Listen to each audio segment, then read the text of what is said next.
ready to rock out. Is it cold up there? Ireland? It's all right, actually. We've had the mildest January in record. Oh, cool. Yeah. We're good. Seems like it's Rock and that's roll. everywhere. We got a spy versus spy as this fine bromance is splintered by a kind of Mr. and Mr. Smith fighting over a girl. I don't know whether there were reference points for you guys, whether, True Lies or Kramer versus Kramer. I don't know, there were screwball comedies from the 50s.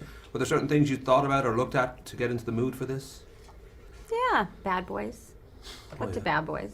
That has a kind of mix of really funny banter between the two guys, but also a legitimate sort of action story in it, and it's just a fun movie. We really were determined to make it a great, crowd-pleasing, popcorn-munching, fun ride. I think if Michael Bay made comedies, it would look like this in the sense that just the hardware in there is very, very smooth. And I'm thinking of FDR's apartment. You've got a glass ceiling on the hall where you can look up to a swimming pool. And I don't know whether there was a sort of a notion of the tone. Where do we go with this? We don't want to turn into Don Simpsons. We don't. We want to have this believable world, and yet at the same time, a very beautiful world.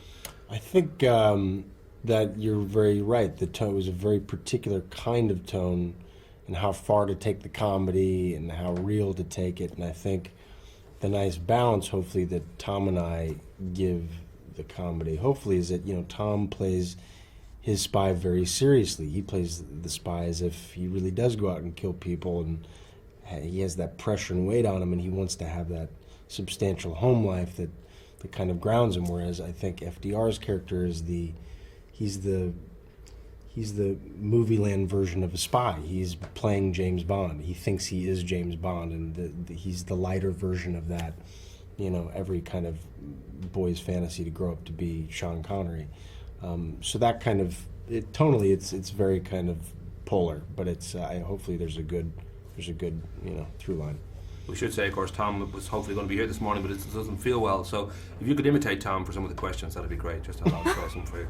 But I was thinking, Lauren, here she... We thought about having like a little soft Pretend it was home. Lauren realises in the movie that she might be the Yoko Ono that's going to break up this fine romance. That's Given true. that she's dating both guys knowingly and secretly behind their backs, there was always a danger she might turn into back Heather. up just a second. Heather She Mills. doesn't know. There's a good punchline. She doesn't know that they know each other. I Go just ahead. stood on my punchline. Sorry. Well, she kind of knows after a while that they're two guys. That she doesn't know that they know each other, but she knows they're two guys, and that she's both, in love with both of them gradually.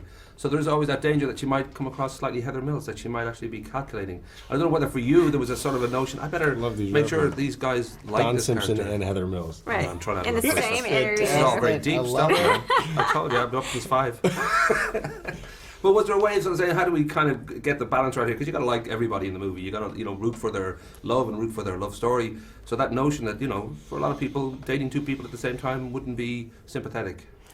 Yeah, well, I think my character sort of really wars with the idea of, is it unethical to date two men at the same time? And then, of course, she gets really sage advice from Chelsea Handler that it's actually okay.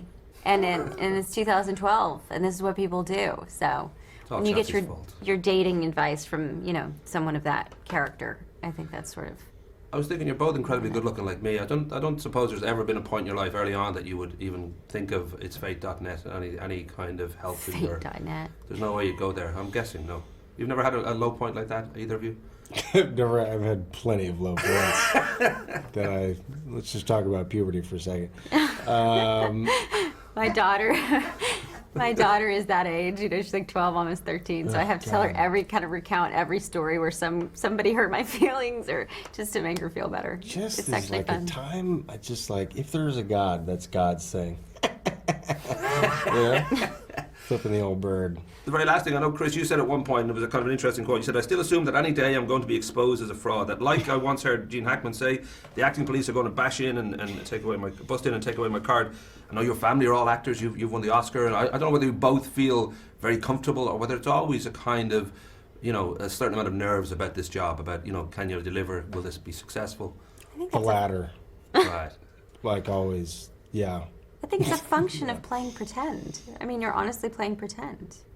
So you think, this can't be a real job. This can't be legitimate. Yeah, it's so, I'm just so very lucky to do what I'm doing. I'm very cognizant of the fact that there are so many other people out there that are more talented and have a lot more going for them. So to be able to be given this job to You know, so often people are like, God, it must be so hard sitting here and answering the same question over and over. It's like, not really.